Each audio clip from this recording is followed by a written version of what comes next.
Hey everybody, Paranormal Video Gamer here. We're going to play the new Metal Gear Solid game, Metal Gear Solid Snake Eater Delta. I've been waiting for this one for a very long time. This will be the only commentary. I'm going to let you guys actually enjoy the actual gameplay and this particular video. In the future, if you guys want me to do a live stream or additional versions with me talking the whole time, please let me know in the comments below. And here we go. Metal Gear Solid Snake Eater Delta.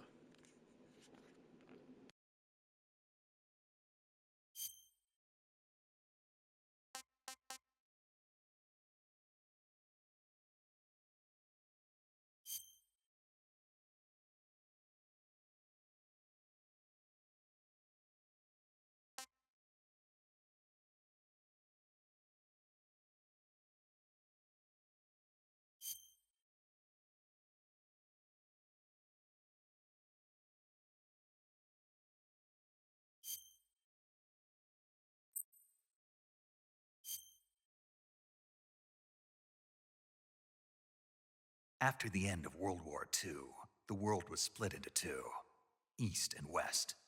This marked the beginning of the era called the Cold War.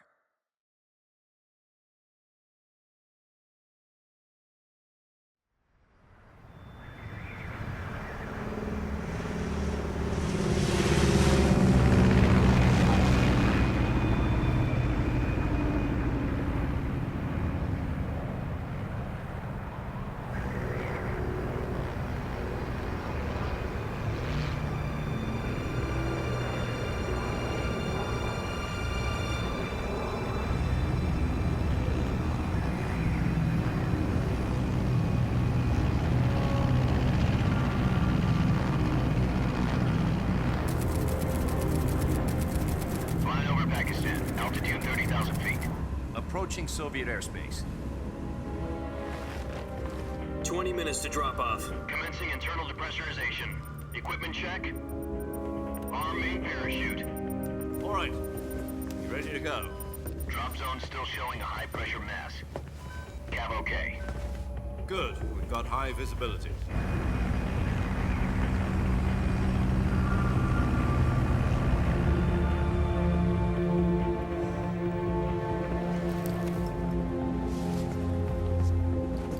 Put out that cigar. Connecting oxygen hose to interior connector. Put on your mask.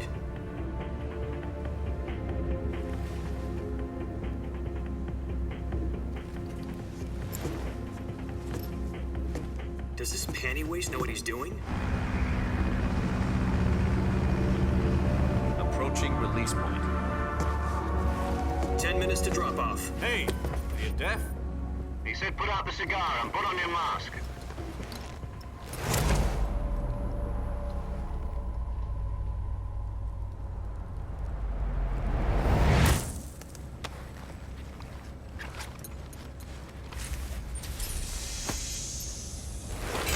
Depressurization complete.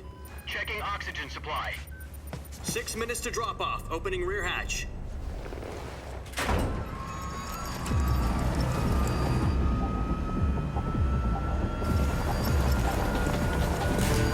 Sunrise.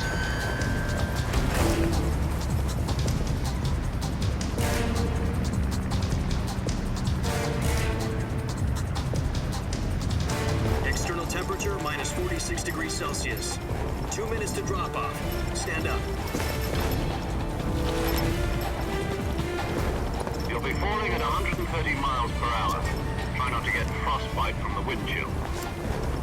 1 minute to drop off. Move to the rear. Activate the alarm bottle. This is one for the history books. The world's first halo jump. 10 seconds to drop off. Stand by. Status okay. All green. Prepare for drop-off. Countdown. 5, 4, 3, 2, 1. Spread your wings And fly. God be with you.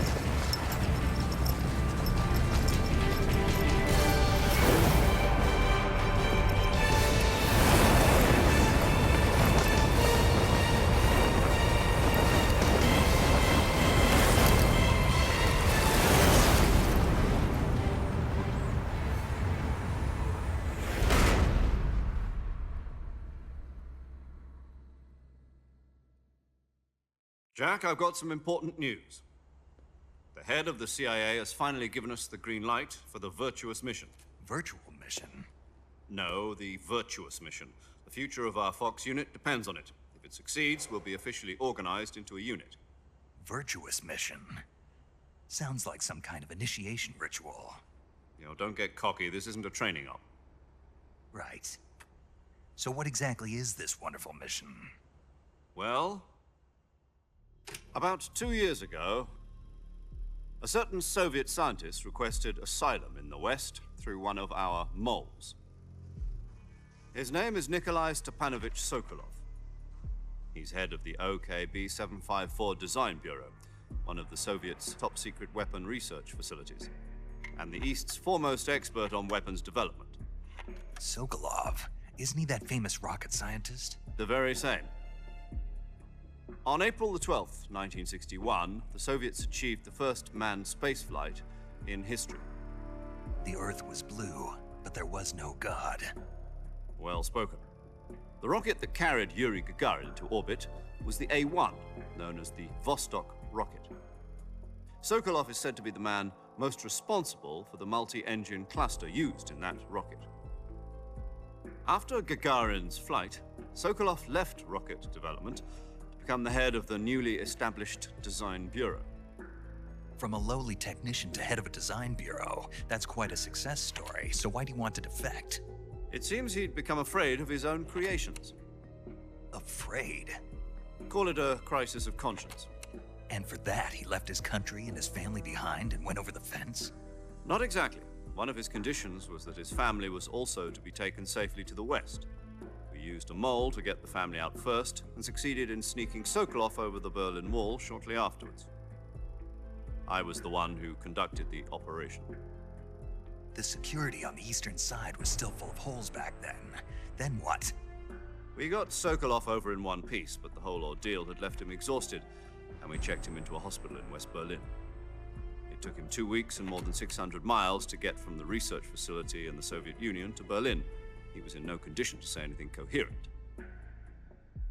And it was only a week later that we had something much bigger on our hands. The Cuban Missile Crisis.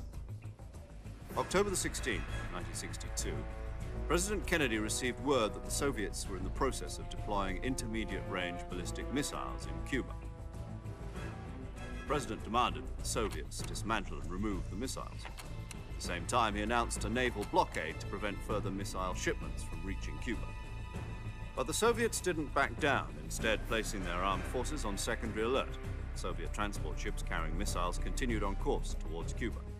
US and Soviet forces went on alert for an all-out nuclear war. Frantic negotiations were conducted through the UN's Emergency Security Council and unofficial channels to end the hair-trigger standoff. Finally, on October the 28th, the Soviet Union agreed to remove its missiles from Cuba, and so the world avoided a nuclear holocaust. But in order to get the Soviets to pull their missiles out, we had to make a deal. You mean the one where the US agreed to remove its IRBMs from Turkey? No. The Jupiter IRBMs deployed in Turkey were obsolete, and we were going to get rid of them anyway. They had no strategic value whatsoever to either the US or the Russians. The Turkey deal was a ruse, a cover story that was fed to the other intelligence agencies around the world. So what did the Russians really want? Sokolov. They wanted us to return Sokolov. You mean the Soviets pulled out of Cuba just to get their hands on Sokolov? That's right. What the hell was he working on? At the time, we had no idea. We were running out of time. It was either give up Sokolov or risk full-scale nuclear war. In the end, we had no choice. President Kennedy gave in to Khrushchev's demand. The next day, I got Sokolov out of the hospital, handing him over to agents on the eastern side. Sokolov kept on screaming, "Save me," until he disappeared from my sight. Then a month ago, we received some new information from one of our moles. About Sokolov? Yes. He was taken back to the research facility and forced to continue working on the weapon in question under KGB supervision. What's more, it's on the verge of completion. So what kind of weapon is it? Something to do with space rockets? No, missiles. Same technology. I guess you're right. We don't know the details, but it appears to be a new kind of nuclear device. For half a year now, the Soviets have been conducting frequent nuclear tests at Semipalatinsk. Something to do with the weapon, I assume. We're talking about a secret weapon so big that Khrushchev was ready to pull out of Cuba to get it back. Is Sokolov still in the facility? No, according to our intelligence, he's in Selinoyarsk, a place in the mountains about 3 miles to the west that's known as the Virgin Cliffs. The Virgin Cliffs. Nice name for a virtuous mission. They moved him there just recently. Why? Apparently, they're conducting a field test of the weapon, but it's our best chance to get him back. This mission would never have been possible if he was still in the research facility. This is our last chance. Sokolov must have known that too when he contacted us.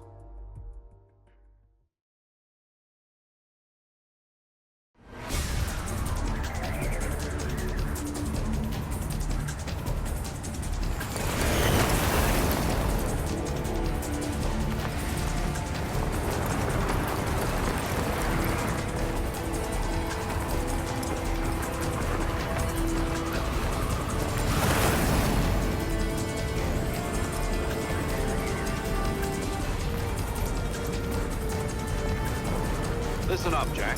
Your mission is to infiltrate Selinoyarsk in the Soviet mountains, ensure the safety of Sokolov, and bring him back to the west.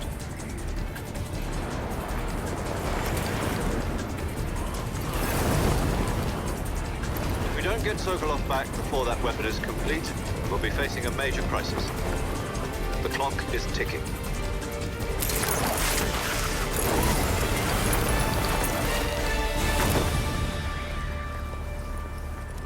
Once we've confirmed the rescue of Sokolov, stand by at the recovery point. A recovery balloon will be dropped at that point. Helium will be pumped into the balloon to inflate it. The process takes about 20 minutes. Once it's complete, the gunship's arm will latch onto the balloon and pull it up. The Fulton surface-to-air recovery system. I'm familiar with the theory. Take it easy. It's been combat proven. Do you think Sokolov is up to it? The shock will be less than during a parachute jump, and the arm can handle up to 500 pounds. So you're planning on going over the border in a single combat Talon? She's equipped with 2 6-barrel 20mm Vulcan cannons, as well as 2 40mm machine guns. Sounds like she could hold her own against a battalion of tanks. Even with the fuel in the reserve tank, we're facing a 4-hour time limit. If all goes well, it shouldn't take more than a few hours. Home in time for dinner. But if anything goes wrong, you'll be eating dinner, breakfast, and all the rest of your meals in the jungle.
Do you copy? You're already in enemy territory, and somebody might be listening in. From here on out, we'll be using code names to refer to each other. Your code name for this mission will be Naked Snake. I'll be referring to you as Snake from now on. You're not to mention your real name. Snake? What, you don't like snakes? What do you mean? Well, you've eaten one before, haven't you? In survival training? I'm glad to hear that. I don't know if I'd ever order one in a restaurant, but... Be careful, you might not have a choice. What about you, Major? What should I call you? Let's see. I'll be Tom. Call me Major Tom. This will be a sneaking mission. You must not be seen by the enemy. You must leave no trace of your presence. Is that clear? This kind of infiltration is the Fox unit's speciality. In other words, weapons and equipment are procured on site. That goes for food as well. You're completely naked, just as your name implies. Great. Now I see why you asked me if I like snakes. I suppose calling me Snake was your idea of a joke, too. No, there's a good reason for that. I'll tell you later when the time is right. Gotcha. Getting back to the subject, how exactly am I supposed to feed myself? You've been issued a knife and a tranquilizer gun. Use them to hunt for food. You'll also find some medical supplies in your backpack. Yeah, about the backpack. I lost it in a tree on the way down. I see. Well, you'd better go back and get it then. You know where it is? No problem. I can see it from here. It's stuck on a branch. To climb a tree, stand in front of a tree that's covered in ivy and press the action button. I'll be monitoring your progress over the radio. We can't risk violating Soviet airspace, but I'll be in the gunship. My frequency is 140.85. I'll give you a call if I need to talk to you. If you need to talk to me, use the send function. Okay, Snake, go get your backpack.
I see you've retrieved your backpack, Snake.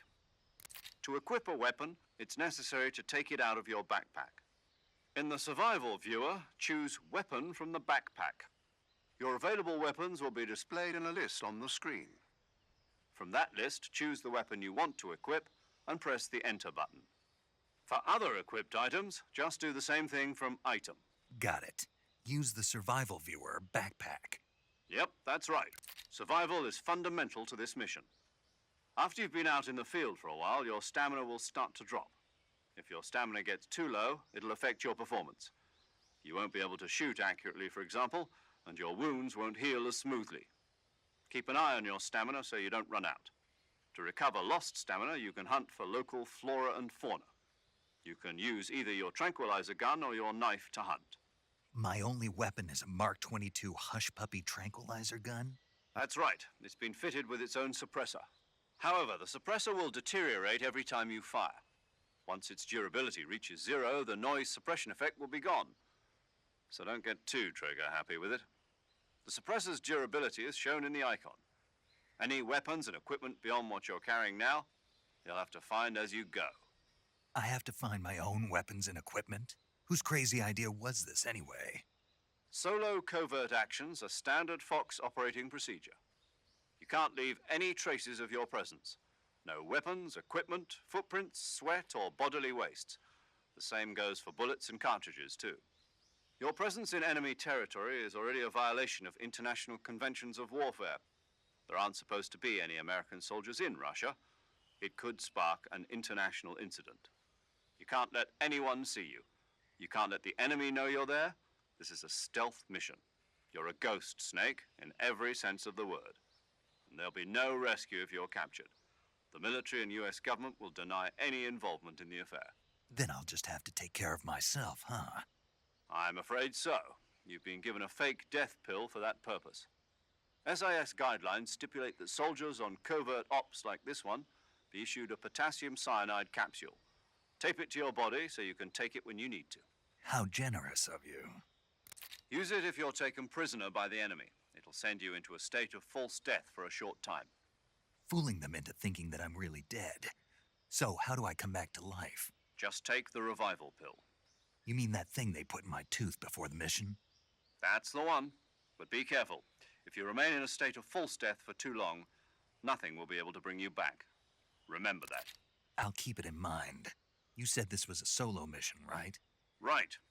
I guess that means I can't count on any reinforcements. Correct. The mission rests entirely in your hands. A real one-man army.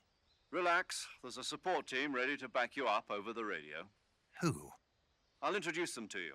This time, survival is of utmost importance. The first member of the support team will be in charge of monitoring your physical condition, acting as a medic, so to speak, as well as recording your mission data. She's a member of Fox as well, and she's here on the gunship with me. She? Hello, Snake. I'm paramedic. Nice to meet you. Paramedic. As in a medic who comes in by parachute. Aren't you going to tell me your real name? Are you going to tell me yours, Mr. Snake? My name, huh? It's John Doe. And they call you Jack for short. You're a regular Captain Nemo. A name means nothing on the battlefield. After a week, no one has a name. What's your name? Jane Doe. Very funny. I wasn't joking, but I'll tell you my name only if you manage to make it back alive. My frequency is 145.73. She's also in charge of recording your mission data. Whenever you want to save, send a message over the reserved save frequency, 140.96. So saving lets me record my mission data. That's right. It also records the state of your health. Good to know. There's one more person I want to introduce you to, Snake. Huh? Speaking of snakes, you remember the boss, don't you? A legendary soldier and your mentor. Actually, it was the boss that got the DCI's authorization in the first place. She's going to be serving as Fox's mission advisor. The boss is? She also helped me plan this mission. She and I were at SAS together. Jack, is that you? How many years has it been? Boss? That's right. It's me. Talk to me. Let me hear your voice. It's been 5 years, 72 days, and 18 hours. You've lost weight. You can tell just by the sound of my voice. Of course I can. I know all about you. Really? Well, I don't know anything about you. What's that supposed to mean? Why'd you disappear on me all of a sudden? I was on a top secret mission. You didn't need me anymore. But there were still so many things I wanted you to teach me. No, I taught you everything you needed to know about fighting techniques. I taught you all I could. The rest you needed to learn on your own. Techniques, sure. But what about how to think like a soldier? How to think like a soldier? I can't teach you that. A soldier needs to be strong in spirit, body, and technique. And the only thing you can learn from someone else is technique. In fact, technique doesn't even matter. What's most important is spirit. Spirit and body are like two sides of a single coin. They're the same thing. I can't teach you how to think. You'll just have to figure it out for yourself. Listen to me, Jack. Just because soldiers are on the same side right now doesn't mean they always will be. Having personal feelings about your comrades is one of the worst sins you can commit. Politics determine who you face on the battlefield. And politics are a living thing. They change along with the times. Yesterday's good might be tomorrow's evil. Is that why you abandoned me? No, it had nothing to do with you. I already told you, Jack. I was on a top secret mission. A soldier has to follow whatever orders he's given. It's not his place to question why. But you're looking for a reason to fight. You're a natural-born fighter, but you're not quite a soldier. A soldier is a political tool, nothing more. That's doubly true if he's a career soldier. Right and wrong have no place in his mission. He has no enemies and no friends. Only the mission. You follow the orders you're given. That's what being a soldier is. I do whatever I have to get the job done. I don't think about politics. That's not the same thing. Sooner or later, your conscience is going to bother you. In the end, you have to choose whether you're going to live as a soldier or just another man with a gun. There's a saying in the Orient, loyalty to the end. Do you know what it means? Being patriotic. It means devoting yourself to your country. I follow the president and the top brass. I'm ready to die for them if necessary. The president and the top brass won't be there forever. Once their terms are up, others will take their place. I follow the will of the leader, no matter who's in charge. People aren't the ones who dictate the missions. Then who does? The times. People's values change over time, and so do the leaders of a country. So there's no such thing as an enemy in absolute terms. The enemies we fight are only enemies in relative terms, constantly changing with the times. As long as we have loyalty to the end, there's no point in believing in anything, even in those we love. And that's the way a soldier's supposed to think? The only thing we can believe in with absolute certainty is the mission, Jack. All right, but do me a favor. What is it? Call me Snake. Snake. Oh, right. Your code name is Snake. It suits you well. That's right. The legendary unit that the boss put together during World War II was a snake. The Cobra unit, a group of heroes that brought the war to an end and saved the world. As long as you've got a legendary hero backing you up, you'll be fine. Isn't that right, Snake? Yeah, I can't think of anyone else I'd rather have with me. Oh, and one more thing, boss. Yes? It's good to hear your voice again. Same here. After all, who knows if either of us will make it out alive? Snake, you are always best at urban warfare and infiltrating buildings. But this is the jungle. Survival is going to be key. Those CQC techniques I taught you are sure to come in handy. CQC? Close quarters combat, huh? I've been in the Green Berets for the past few years. I'm probably pretty rusty. Not to worry. I'll be here to help you remember.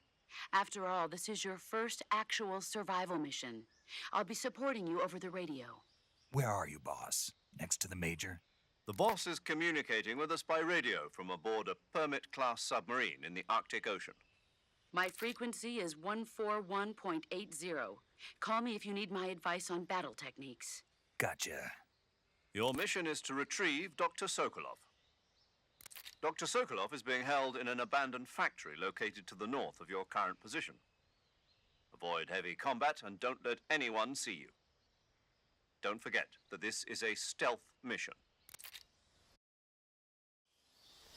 Snake, try to remember some of the basics of CQC.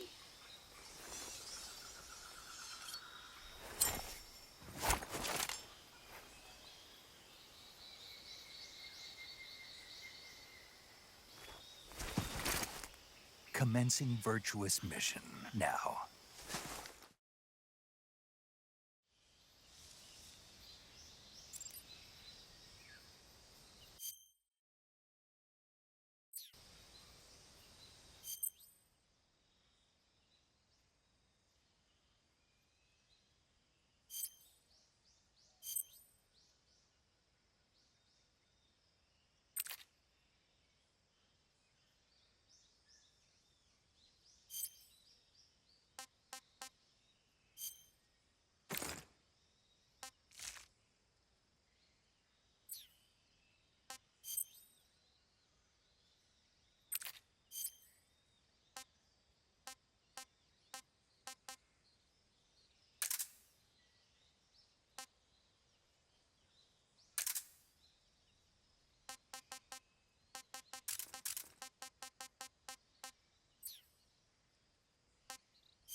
Major, I've spotted 2 enemy soldiers. They're probably KGB troops sent to guard Sokolov. AK-47s and grenades.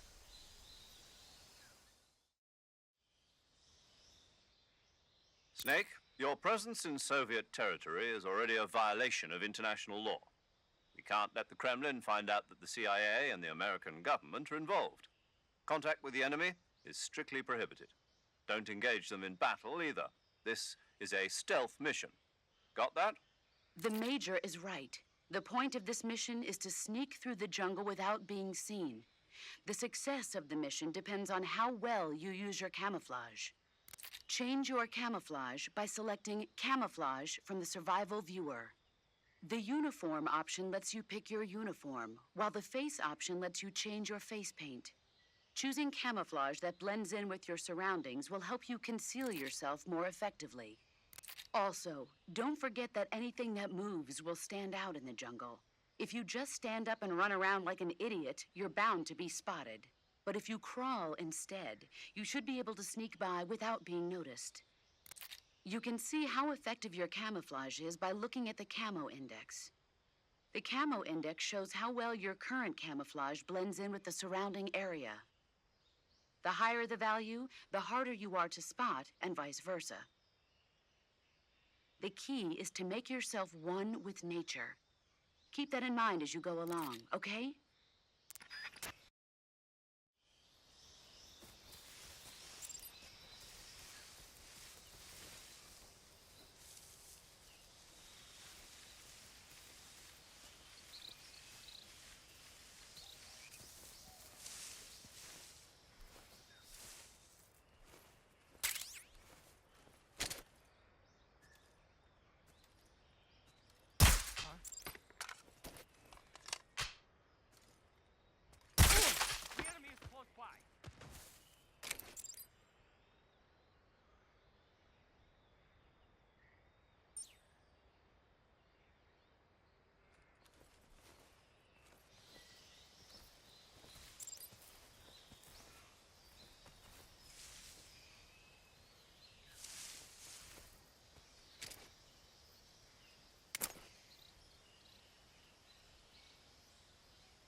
happened there? Huh? Who was that?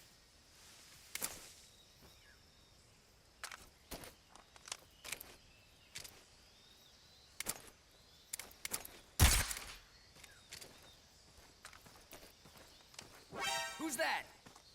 Radio, call HQ!